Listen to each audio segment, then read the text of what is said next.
My guest today is John Caple, partner at Hidden Harbor Capital Partners. It's a private equity firm which makes investments in lower middle market companies between 50 million to 500 million in revenue. The firm targets North American companies operating in the industrials, transportation and logistics, consumer products, retail and business services sectors. Thanks a lot for coming to the Holdco Builders show, John. You bet. Thanks for having me. Appreciate it. First of all, big congratulations for just closing another fund with 800 million. I know the real work just starts now, but again, congratulations. Yeah, no, you're right. The real work just starts, but you got to raise the money first, and it's exciting. You know, our first fund was $265 million and took us 2 years to raise. You know, kind of traveling around the world, meeting with investors every week. It was really painful.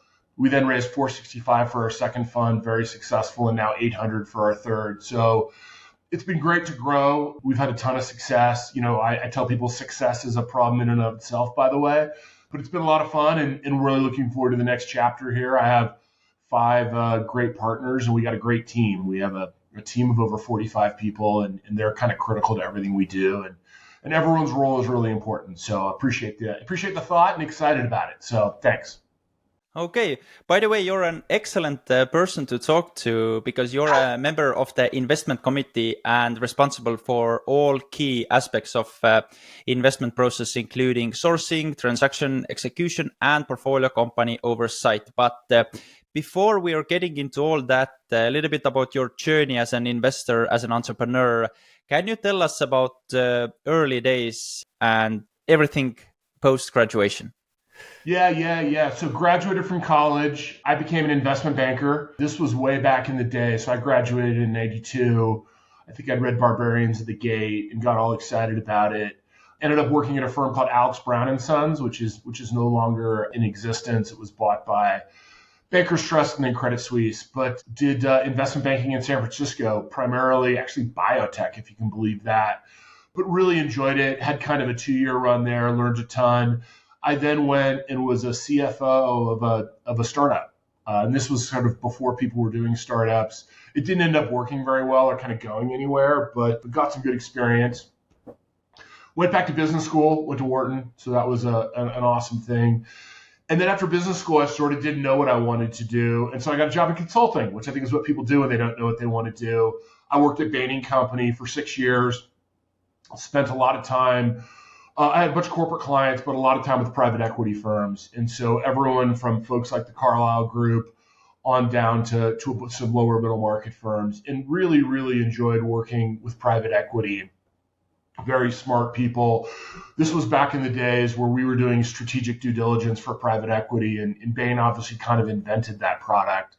When I was at Bain, we were really the only ones doing it. We almost had no competition. And so learned a ton. Got a job in private equity. So I met the guys at HIG Capital down in Miami. Most folks don't know this, but the original HIG team is primarily from Bain & Company, the consulting firm. And I joined HIG when it was tiny. We were at, I think, a $300 million fund when I joined. I tell people Sammy and Tony took me to lunch my first day. They're now on the Forbes list of 500 richest people in the world. So things have changed, but learned a ton at HIG, saw huge growth there.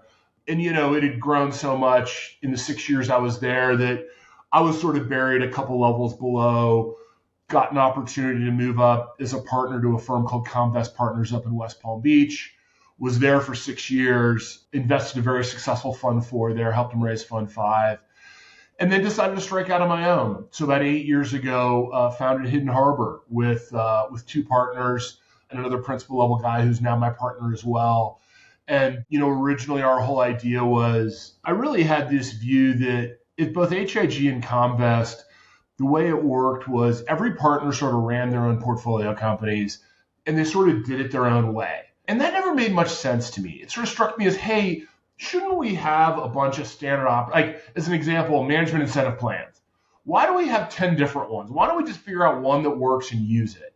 But that's true across a whole bunch of things, right? And so the whole idea was, shouldn't we have a standard playbook we're using every time? And that was kind of the idea that founded Hidden Harbor. And we still have it. It's on our website. You can read it. We call it our value creation engine. but it's a set of standard things that we do every time in every portfolio company. And it's really a powerful thing, I think, that helps us be much more successful. So as I said, we're now 8 years into Hidden Harbor, 45 employees, 1.9 billion in assets under management. It's been a great journey and a lot of fun. Little bit still about early days of Hidden Harbor. First of all, how did you meet the partners, and how was the early days of you going from the idea to actually raising the first 260 million fund? Oh, awesome question. So my partner David is my best friend. I met him 25 years ago, the first day at Bain together. He was the best man at my wedding. He had his twin brother as his best man, by the way. So I'm still offended by that, but we've gotten over it. So he's like my best buddy, and he was at a Clear Lake Capital company. He's actually an operator, not a private equity guy. I was, at Comvest. We just started talking, and we said we should just do this together. We then called a guy by the name of Chris Paldino. David and I had worked with Chris at HIG, so he's someone we knew really, really well. Super excited to have him. And then our fourth partner to really start was a guy named Andrew Joy, who had worked with me at Comvest. And so it was all people that knew each other, had worked together, that wanted to be value investors too, right? Like, we're a value shop. We're paying 5 to 8 times EBITDA for things. And that's a strategy and a style in and of its own. And you really need to be partnered with other value investors. And so that's how the kind of four of us got together. And we just said, hey, let's go raise this thing. Our first office was like one room, and four of us kind of sat back to back. I remember we had this massive whiteboard, and we would write down, we had, I'll never forget, we had a set of things we needed to do. It was high net worth fundraising, finding a placement agent, hiring a team, getting deal flow going, and building a back office. And so we literally had each of those 5 things up there, and then what we were working on. And that's what we did. We probably started in March, April, really announced the firm in July, and we were fundraising by September. It took us, as I said, 2 years to raise that fund. The funny thing is we raised $65 million in our first meeting. So literally the first fundraising meeting I ever had was with this European group. They had been kind of calling me saying we're interested, and I'd say, hey, we're not ready yet. Finally, they called and said, hey, we're going to be in Miami in August. Would you meet with us? I said, yeah, I would love to. My partner David was on vacation, but yeah, we'll drive down there. By the way, Chris and Andrew hadn't even joined yet, right? So we sat down in this hotel in Miami with them. It was the first time we'd ever given the Hidden Harbor pitch. So we walked them through what we were planning on doing. And at the end of the meeting, they literally looked at me and said, John, would you take 65 million? I said, well, I don't know. That's a big check. I'm not really sure we could do that. They said, we'll close in 12 weeks. I'm like, wow, okay, yeah, we probably have room for one investor that looks like that. This was literally my first meeting ever. And I'm like, this is going to be easy, man. I'm the man, right? Like 65 million in my first meeting. We were only targeting 250. We're, a quarter of the way there. I didn't raise another institutional dollar for 12 months after that. So that's just the way fundraising goes. And, it was great because we raised that money. We raised some high net worth money. That gave us the ability to go do our first 2 deals. Then we had, some deals we can talk about. And until you have deals that you've done, it's all talk, right? It's 2 guys in a pitch book. Once you have a deal or 2, well, then all of a sudden you can talk about those deals and why you did them and why they're good and what your due diligence looks like and all that stuff. That's a huge step forward. Those 2 deals let us raise, about another 50, 75 million. We then did 2 more deals. That led us to a final close at 265, and then off we went. You mentioned David being your best friend. There's a lot of people who work with different people. By the way, are you, as a personalities, are you similar, different, same interest, hobbies? I mean, yes and no. So like, as you can tell, I'm pretty extroverted. He's almost totally introverted, but we like doing a lot of the same things. I think it's that we share the same values is what really matters, right? So when we were starting Hidden Harbor, the first thing we did is we wrote down our values, which I know sounds like a bizarre place to start. Like, shouldn't you start with what kind of deals we want to do, how big the fund's going to be? Also, no, we start with our values, and they're still on our website today. Literally, go look at them; they haven't changed. And so it's really that we share a very similar set of values and kind of how do we want to treat each other, how are we going to treat the outside world. And we also share a very similar view of kind of private equity and how to add value and all that stuff. Then just as friends, look, we both like to golf, we both like to do a bunch of that stuff. But I think it's really those things that are the most important and have stood us in such good stead, kind of during our partnership. I'm asking because being best friends, starting a business together, there are people who would like to do that, but for some reason haven't done it. Mostly probably because of the uh, stories when things are not going well. So how has it been for you when maybe a deal is maybe performing as good as you expected, or there are some so-called tough times? Because 8 years is a long time. So how has it been? I don't understand how to describe it. David's like my brother, right? He's literally like that. And so David and I just have there's no me, him. There's just kind of us. And so, and that's kind of the way we work as Hidden Harbor in general, right? So when we do a deal, we all do a deal at Hidden Harbor. We all voted yes in the deal. We all own the deal. If the deal goes well, everyone gets credit for it because we all voted yes. If the deal goes poorly, well, we all get blamed and we're going to lick our wounds together. And so now someone has to be the lead on a deal, but that lead can actually change over time at Hidden Harbor. And when a deal is not going well, as opposed to taking pot shots about it, it's like, hey, anyone got any good ideas? Like, I'm open for ideas, You want to come on the board? I'd love to have you on the board. And so it's just, we don't play the game that way, which is so different than every other private equity firm I've ever worked for. Like if you were in our monthly portfolio review, what that usually looks like in private equity is like everyone takes pot shots at each other's deal. That's just not the way we do it. We're like engaged in how do we get better. And so, it's a kind of, and once again, that goes to our values. Like one of our core values is one team. And that's just the way David and I interact, right? And so, part of it is just kind of what are your values and how you're going to work together. And because of that, we've had a deal that was a zero. And we have another deal that's struggling. So we've had one that's a zero and another that's struggling. We also have a bunch of deals that are 5, 10x too. So like overall, we're doing great, but there's always going to be things that don't work. And our approach is like that's not someone's fault. It's all of our fault. So how do we fix it together, as opposed to kind of pointing fingers? So let's go and talk a little bit about the fundraising and. Could you share some of the war stories over your career and maybe some extremely eye-opening stories, maybe? Yeah, I've been doing it a lot for a lot of years now. I think one of the things I tell everyone is like, you never know who's going to invest. So our second largest investor in Fund One, was a total throwaway meeting that our placement agent just like, we were literally happened to be in New York and they're like, well, we should just go see these guys because we're in New York. They ended up investing $40 million in our fund. So, you never know. And you never know. And by the way, I'll never forget, I never forget a meeting I had in LA with an endowment. And I literally thought it was one of the worst meetings I ever had. I'm like, oh my God, that guy hates me. Literally called back the next day, hey, we'd like to do a follow-up meeting. That was great. So you just never know kind of who's going to actually end up kind of getting there.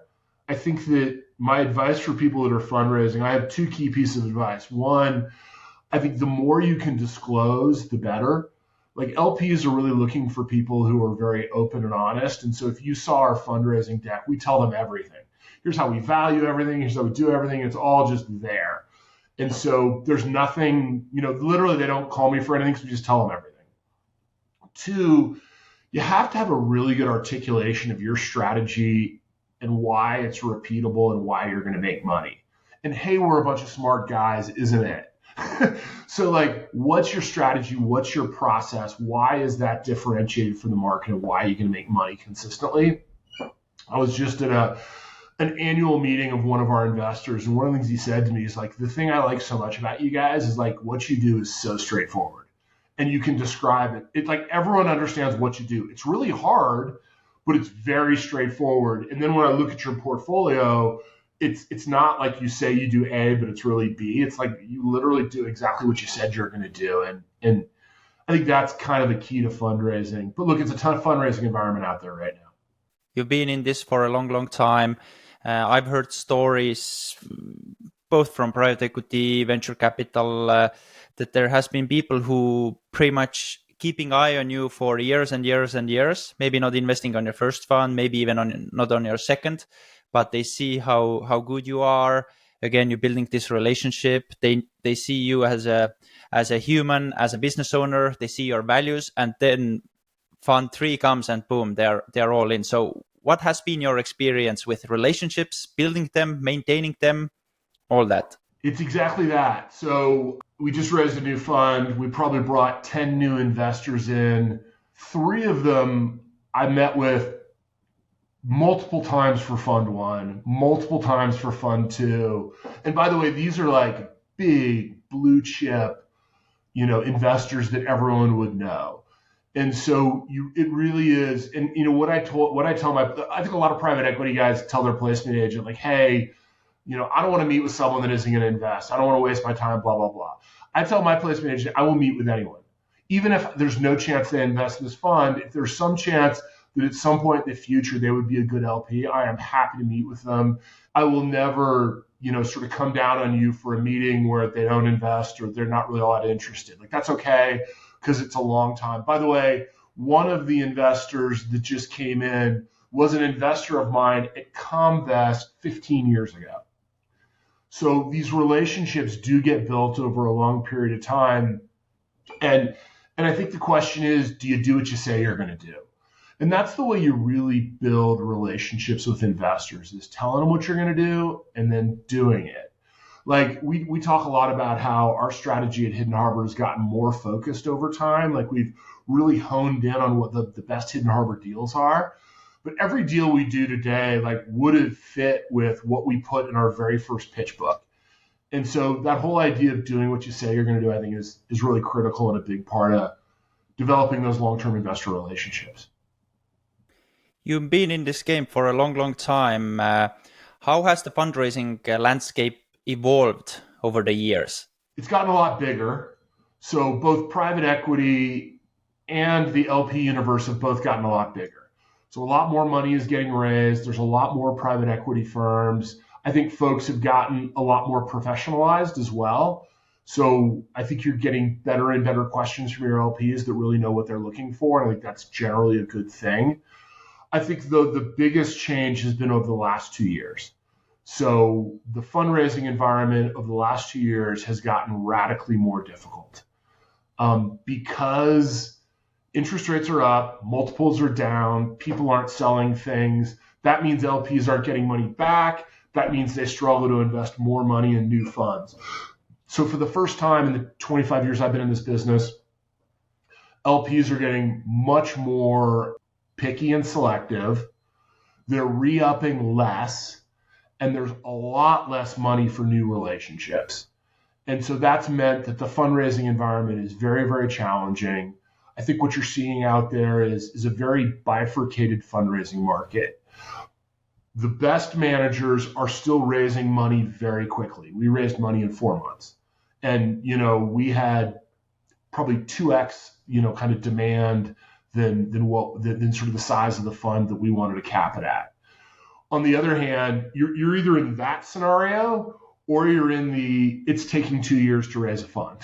It used to be that if you were a pretty good private equity firm, you didn't raise in 3-4 months, but you got it done in 6 to 12. And that was kind of typical. Now it's sort of either 4 months or 2 years. And so I do think it's gotten much more difficult. I do think for the first time in the history of private equity, you're really starting to see a number of firms go away. Private equity has been a business where we kept creating new firms, but not a lot of old firms went away. You're really starting to see folks go away. I think it's a big change for our industry and probably a good thing. Now, we talked about the fundraising. Let's talk a little bit about evolution of private equity itself and how has it changed over 20, 25 years, at least what you have seen. Yeah, it's crazy, right? So if you think back 25 years ago, I think there are two huge evolutions in our industry. Most people used to be generalists back when I started, right? Like people like at HIG, we didn't have industry specialization or anything. We were generalists, and almost everyone was. And now, like that doesn't work anymore. Even if you're at a generalist shop, they then segment things by industry, and so they have a whole series of kind of industry experts. Like you just can't be competitive anymore unless you're really deeply knowledgeable about the industry you're investing in. And I think that, that advice, and by the way, I think all these evolutions apply to the search fund community and the holdco community and all these kind of folks that are trying to do that, right? Like look at how private equity is involved and incorporate that in what you're doing. So I think that's been a huge evolution. Everyone now is an industry expert and really knows what they're doing. Well, not everyone, but I think all the successful people are doing that. The second thing is really this focus on operations, right? So, 25 years ago, you bought a company, sat on the board, and that was sort of it, right? Like there wasn't this kind of deep operational engagement that we have today. And look, various private equity firms are in various stages of that, right? Frankly, a bunch are still in the buy a company, sit on the board, and that's kind of it. Some folks have hired, small operations teams that are maybe doing some stuff. But if you go look at like what a Vista or a KKR are doing or a Cerberus or one of these guys, they have huge teams of operational experts that are really overhauling these businesses. And that's really what we've built at Hidden Harbor on a much smaller scale. But we have 16 people in our operations group now. And that's a huge delta. And what I'd tell you is the skill set it takes to acquire a business and the skill set it takes to run a business are actually very difficult, or very different. And very few people actually have both. And right, because there's lots of great operators out there, and you put just a great operator in charge of a private equity fund, like the history of that's really bad, actually. Like, you have to know how to do deals. Knowing how to run companies is really different. And so I think it's something that's really critical to think about. Is how are you going to do both really well? In private equity, oftentimes it's building out some form of an operations group, but for the search fund guys and the holdco guys, I think it's something you got to think about. How do you do both well? So, John, tell me about operating and investing at the same time, and how does operating at the same time help you to be a better investor and vice versa? I mean, it's funny. I think they're kind of different skill sets, actually. So we have 6 total partners, but one of our partners is my partner, David, who I've already talked about. He is just our operator. He doesn't do deals at all. All he does is drive our portfolio companies. And he's 100% focused on that. And on the other hand, we have 5 kind of deal guys that are driving deals. And so I think they're just really different skill sets, actually. Is it helpful to have a bit of an operating background as you go to do deals? Sure. There are lots of incredibly successful investors that don't have much of an operating background at all. I don't know that you need to have an operating background to be a great investor. Our firm tends to have more operating backgrounds. Of our partnership. Of the 6 of us, 5 of us used to work in consulting, and only 2 used to work in. Actually, 3 used to work in investment banking. So we have a number that did both, but it's a consulting. So we are actually operationally heavy, kind of in our backgrounds. But I don't know that you need to have it. There are great investors that have almost no operating background, and they learn it over time. Now, 3 pillars of successful investing: sourcing, selecting, and servicing. What are you best at? What are you worst at? Has it changed over time? Okay, so I think so that's an interesting question. The better question is, what can you be better at, right? Like if you think about private equity, where can the source of competitive advantage come from? So I would argue that there's almost no competitive advantage anymore in selecting. It's really hard, right? Like particularly if you're doing sort of widely banked deals, which if you're doing anything of any real size, you're probably doing, they're going to send out the book to 100 plus private equity firms. You're going to compete against everyone else that went to HBS and Wharton. And, the odds that you're going to sort of just be a better investor these days, I think, are low. And oh, by the way, the process we all use to essentially evaluate deals, it's the same. Like we all do deals the same way at the end of the day. I think there's firms that are better at focusing And I think the key is to focus and know what your deal is. But even then, it's hard to have massive competitive advantage there. I think you can have competitive advantage in sourcing. I didn't used to think this, I now do. So I think you can probably be on margin better at sourcing. I think if you're buying bigger deals from the middle market banks, you can be ahead of deals, you can know the industries better, you can do all that kind of stuff. And I think that can be very helpful. I think you can source deals from smaller investment banks, deal brokers, and all that stuff, which is a pretty good channel. They don't have a lot of big stuff, but they have a lot of small stuff. But I think the place where you can really drive value is operating the businesses better, being a better operator of businesses. And that's something that private equity has not figured out. Everyone does it different. Everyone has different size operating groups with different things they do. And if someone had figured it out, we'd all do it the same way. And so I do think that that's where real competitive advantage lies in private equity.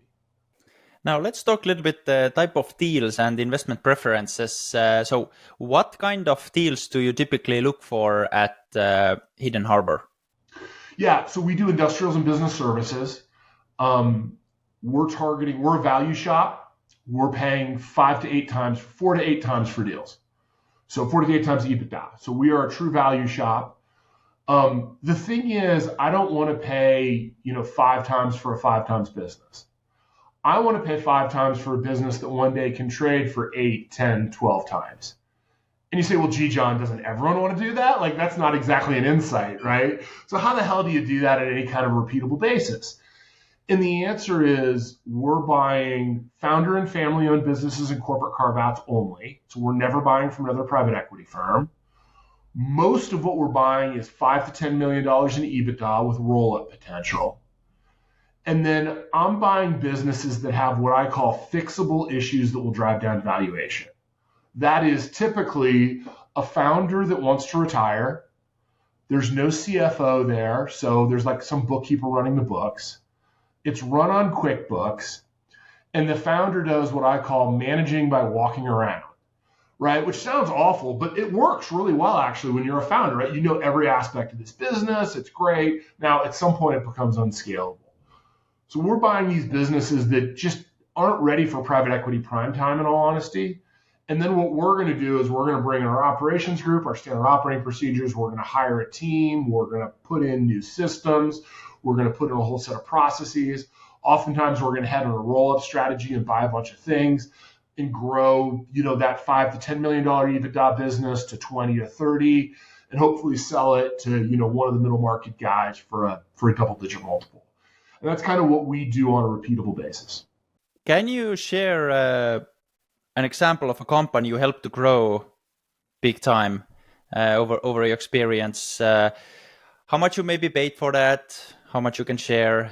What did you do in a right away post acquisition over the next years, and how it all ended once you sold? Yeah, so let's talk about our first business we bought, which was a business called Stella Environmental Services. By the way, you can go on our website and there's a whole case study on it. So it's kind of interesting, but let's talk about it. So this was a business. It's actually in the trash logistics space. So you take the trash to the end of your driveway. A garbage truck comes to pick it up. That garbage truck doesn't actually go all the way to the landfill because landfills are too far outside of city centers, at least in the US these days. So it goes to what's called a transfer station where it dumps out the trash, and then that trash gets loaded into 18-wheel trucks and trucked out to the landfill. So what Stella did is they actually ran those transfer stations and did the associated trucking on behalf of the big municipal solid waste companies. So the city of Boca would outsource trash to Republic. Republic would outsource sort of running the transfer station to Stella. We bought the business. This was owned by its banks, actually. It was part of a failed roll-up. They were selling it off. We paid, a mid-single digits, kind of right in the middle of our range, kind of multiple for the business. It was doing, 7 of EBITDA when we bought it.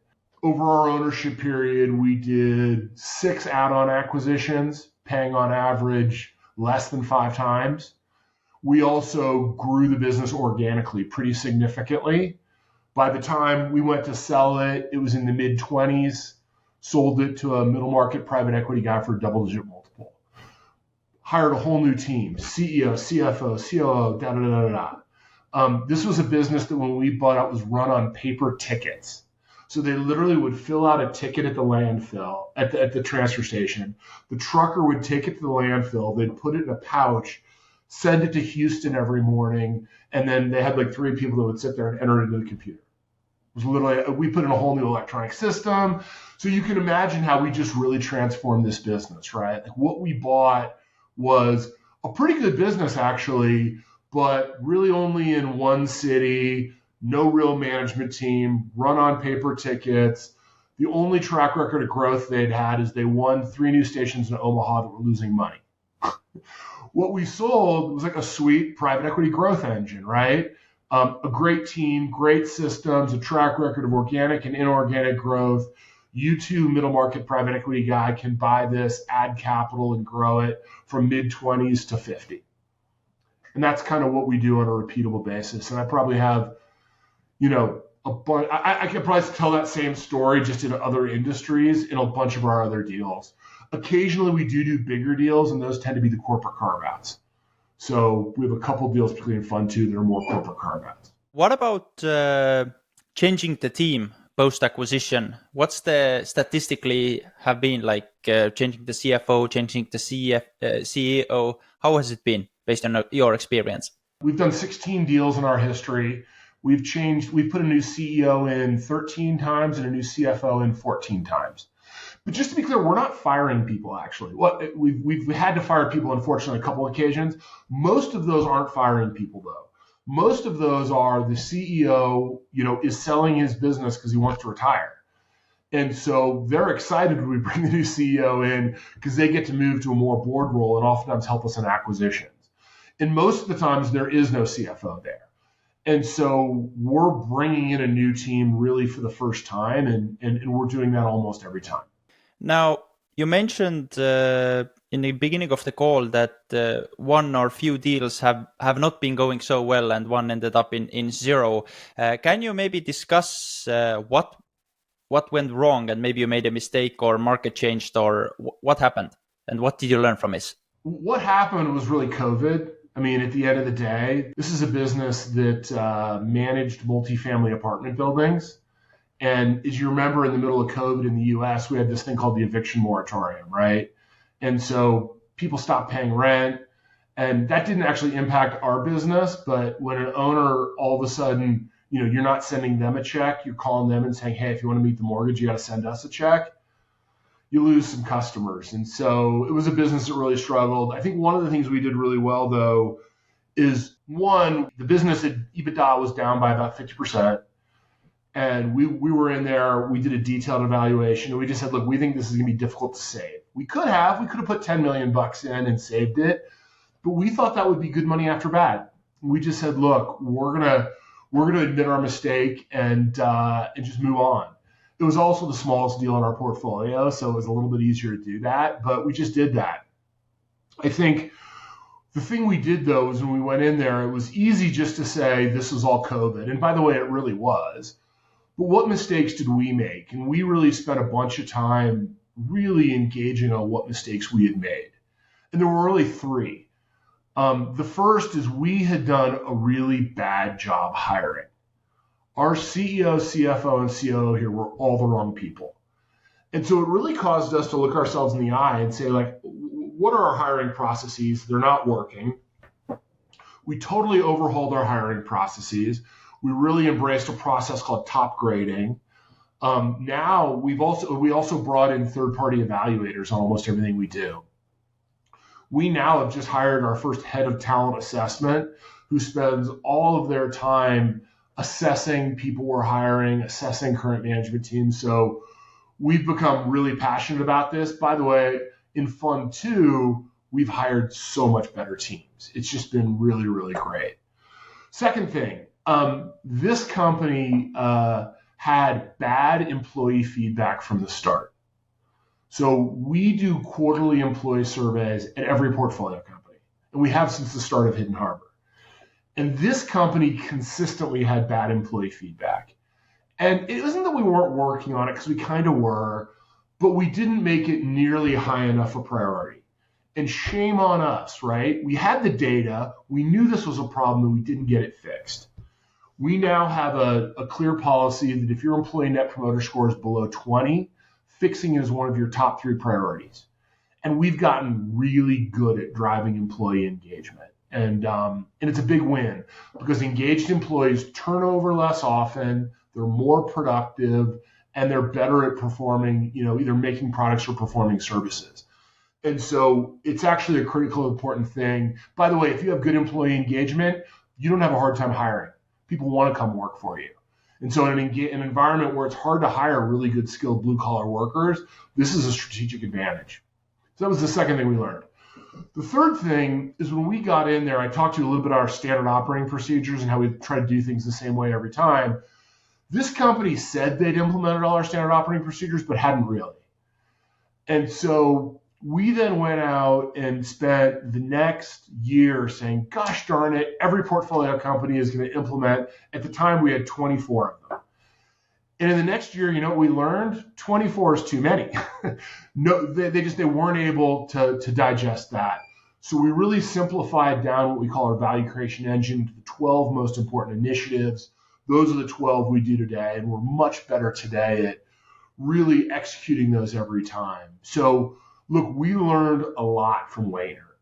It was not a good outcome, but I think one of the reasons our second fund is so successful is because we didn't just blame it on the market. We said, what did we do wrong and how can we get better? And I think, frankly, one of the reasons why we were so successful today is because we learned our lessons, and that's important.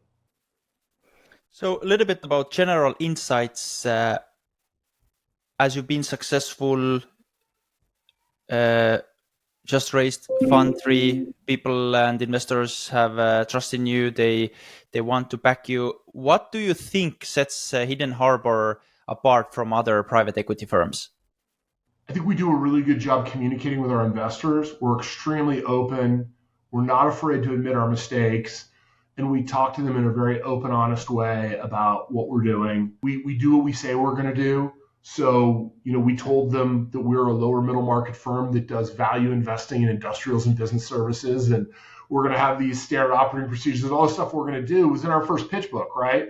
Not that we're not getting smarter about how we do it, but fundamentally, like, we're doing what we always said we're going to do.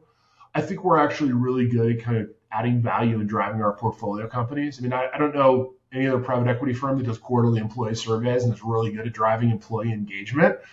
As I said, outside of, most private equity guys don't even talk about that kind of stuff. So I think we're really good at driving those kind of things. I think we have a really good, BD team. We have a 7-person BD team sourcing deals, and we have a great, kind of investment team. And so I think to really be successful, you have to kind of do all of it really well. And that's the key to really long-term success. If you think your competitive differentiation is one thing, that's not sustainable usually. It's got to be 5 or 6 or 8 things. And so that's what we try to do. We try to do all of these things kind of a little bit better. Now, a little bit about you, a personal question. We are all different as humans. What routines and habits do you follow to ensure you perform at the highest levels? Are there any secrets? Because you've been in the industry for a long time, you're doing very well. So how do you recharge yourself after the long day, after a tough week? So let's talk about the secrets, because I think there's one that's like really critical. So there's a personality trait called persistence.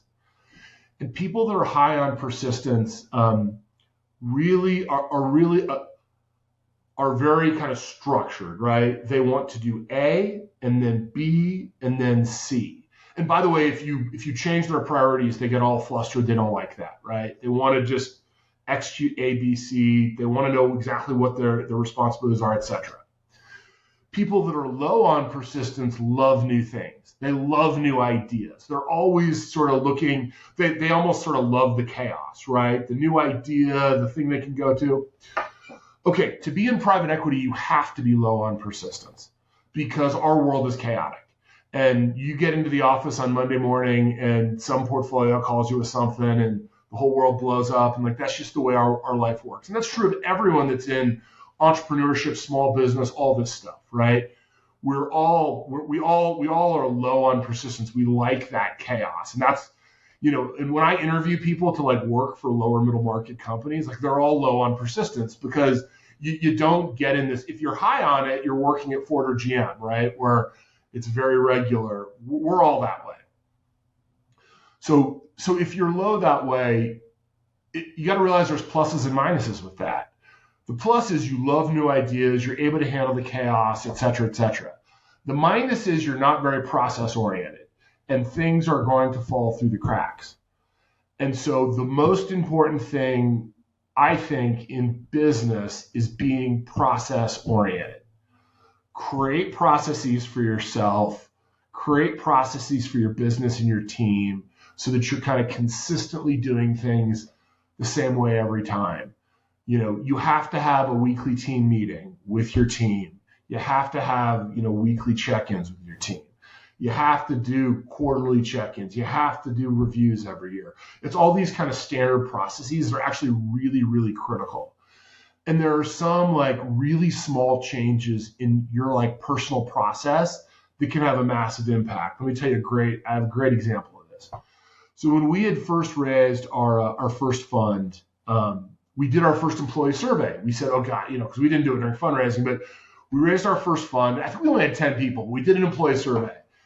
And one of the things the employees told me was, hey, the communications here isn't any good. Like, we don't know what's going on.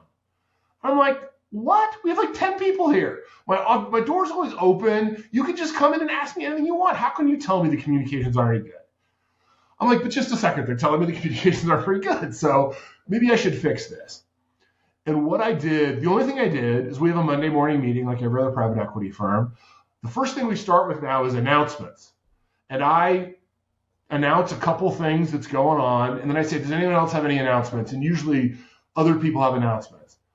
And our score on communication went from not very good to perfect, like overnight. And all I did was one simple process change. And so a lot of times these simple changes to like kind of your personal process can have massive impacts on business and business success. And so I think we don't talk nearly enough about them, but, and because most people like us hate process, right? Like I hate it. I just need it. And I know I need it. And so I think that's actually a really critical element of being kind of successful in business over the long term. But can you maybe go more in depth on your personal level of what processes you have, what do you follow, and how is it? Like, what do you mean? Like I get up in the morning and I have a cup of coffee and, I'm not a morning person. So I have 8 to 10 on my schedule blocked for me to like, kind of just get ready to go to work, right? And read the news and do all that kind of stuff. I tend to work a little later into the evening, which is just kind of my personal process. Lift weights probably 3 times a week, go walking another 2. Love to play golf as well. Love to fish a lot. I'm married. I've been married for over 20 years, have 2 kids, 17 and 14. I spend a lot of time, with them going to volleyball games and football games and all that kind of stuff, which I love. My older is going to be a senior in high school this year. So I'm starting to face this idea that in like literally in 4 years, my kids will be out of the house and I have no idea what the hell I'm gonna do with myself. Like, what does that all look like? It's kind of very scary. So that's just a little bit about me and my kind of personal process. And, I go to the office every day. So we're 3 days a week in the office, but I go there 5 days a week and actually you get a lot more done in the office. So it's kind of how I approach things. Perfect. That's what I wanted to know. And thanks for sharing. Yeah. A little bit advice to founders, especially those for considering selling the business within the next year or 2 and maybe selling it to a private equity firm. So what would you tell to them? Okay, got it. I have 3 things that I just think are critical. Number 1, if you sell your business to private equity, this will be likely for you the first time you've ever sold a business, right? I do this hundreds of times. If you think that you're just a smart guy and you're not just going to get absolutely killed in that process, you're crazy. right? There's a million little tricks I've learned over the years.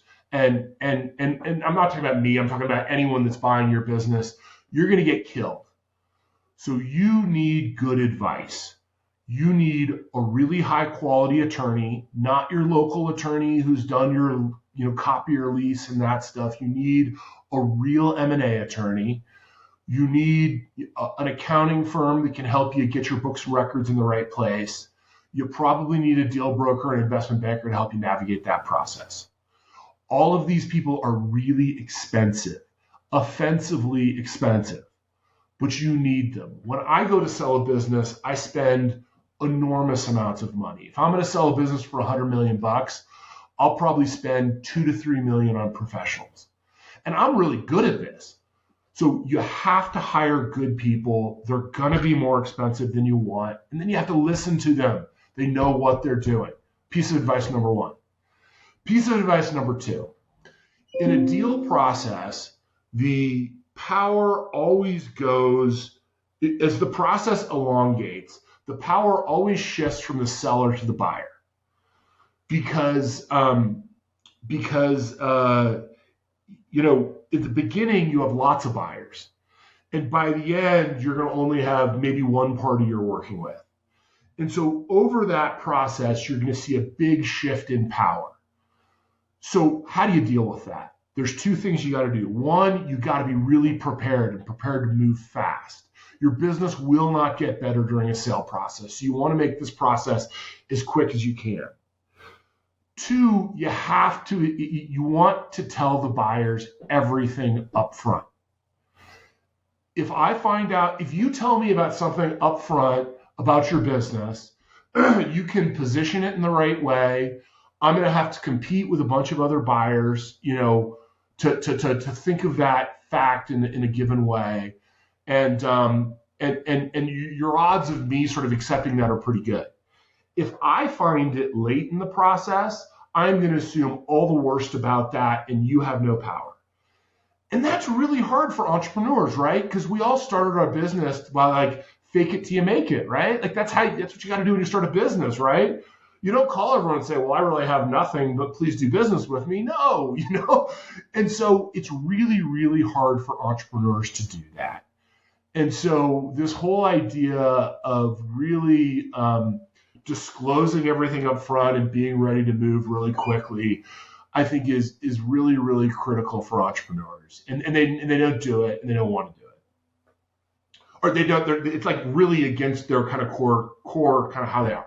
Third thing, when you're selling a business, it's critical to have a really crisp story of why someone should want to buy your business.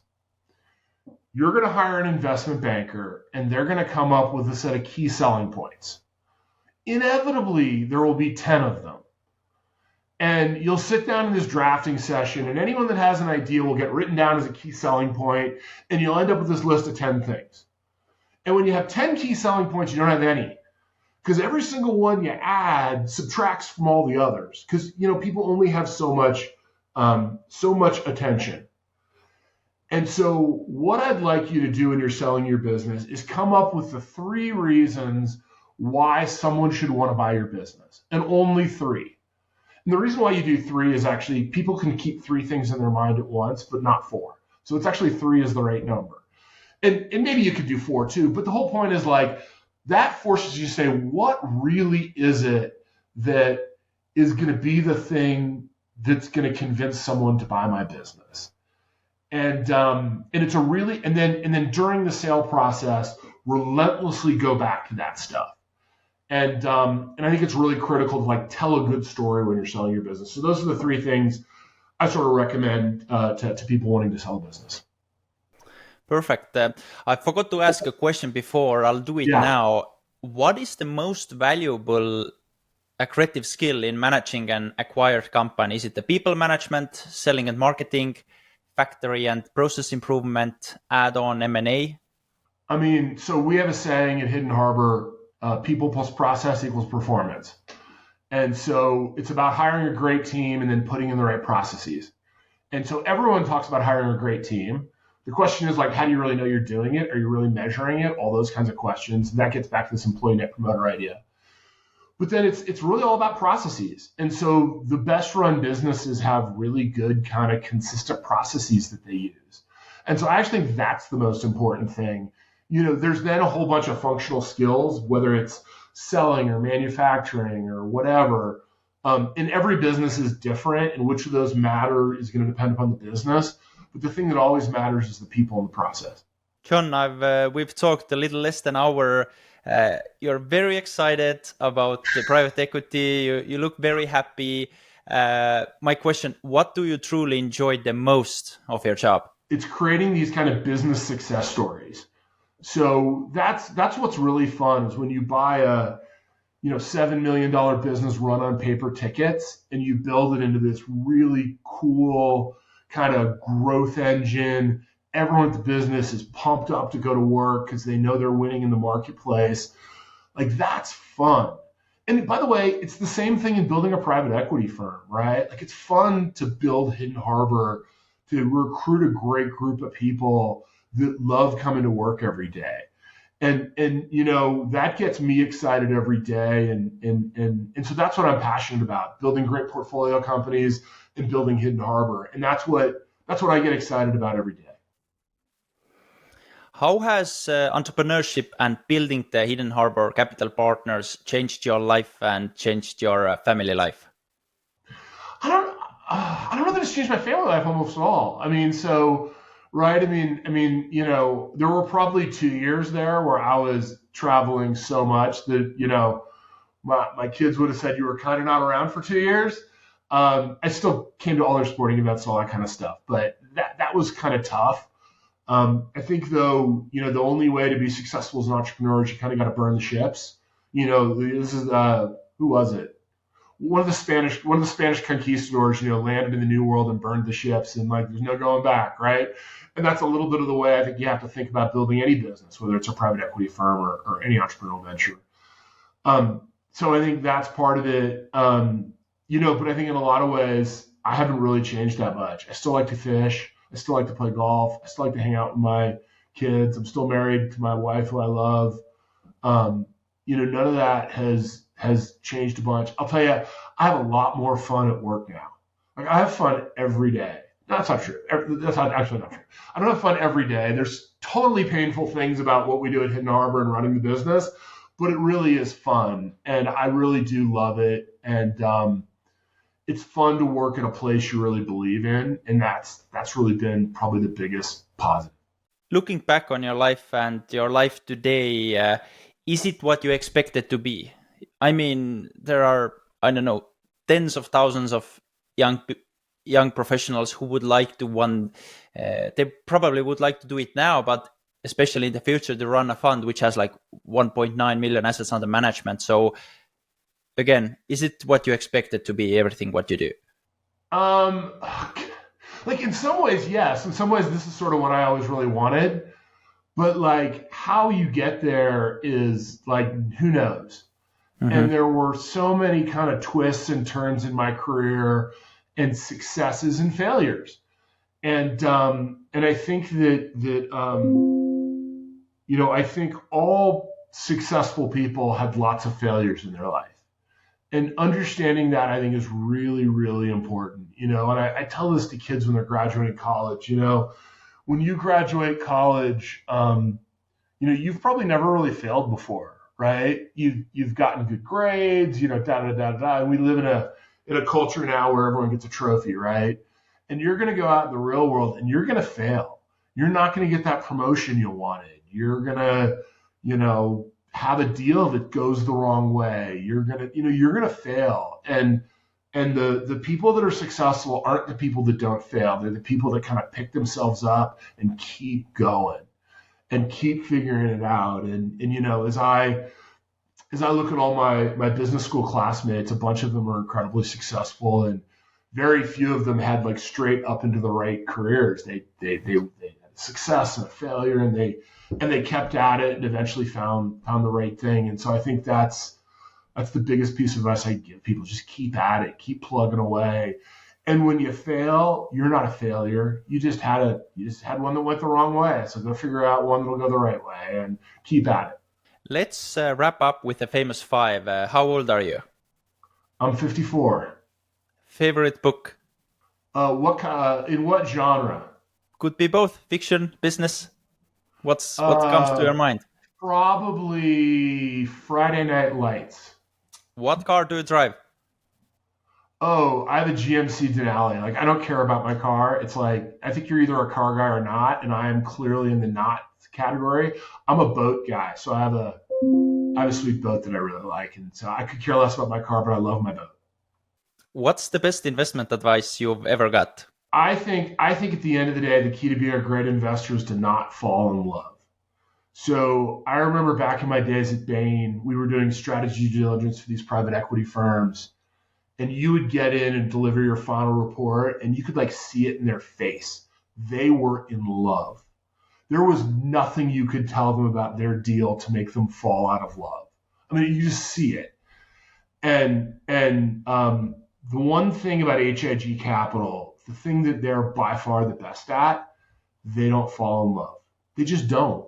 And it's part of the culture. If you go to IC and you're kind of pounding the table on your deal, there's no way you're getting it done.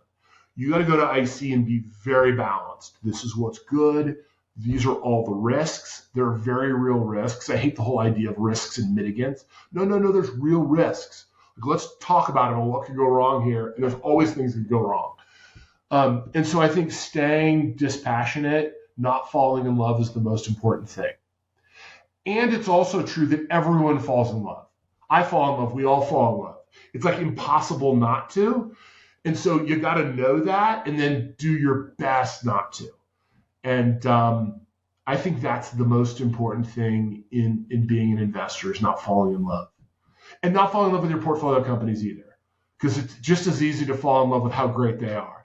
And by the way, when you write that book to sell your company, you're going to convince yourself how great it is and forget about all the stuff that's not so good.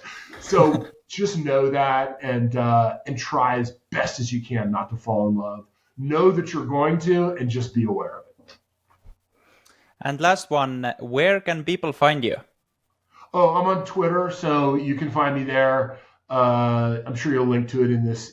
I'm also on LinkedIn, and so people can reach me in either place. And yeah, happy to help folks. Happy to give advice, all that kind of good stuff. Okay, John, seriously, thanks again for doing this. If I would have more experience, probably the follow-on questions would have been a lot better, but we'll get there. Hopefully we can do it in 4 or 5 years from now. Then I've grown as an investor, as a business operator. So, but again, thanks a lot for doing this. I've learned a lot, and thank you very much. Thank you. I enjoyed it. Talk soon.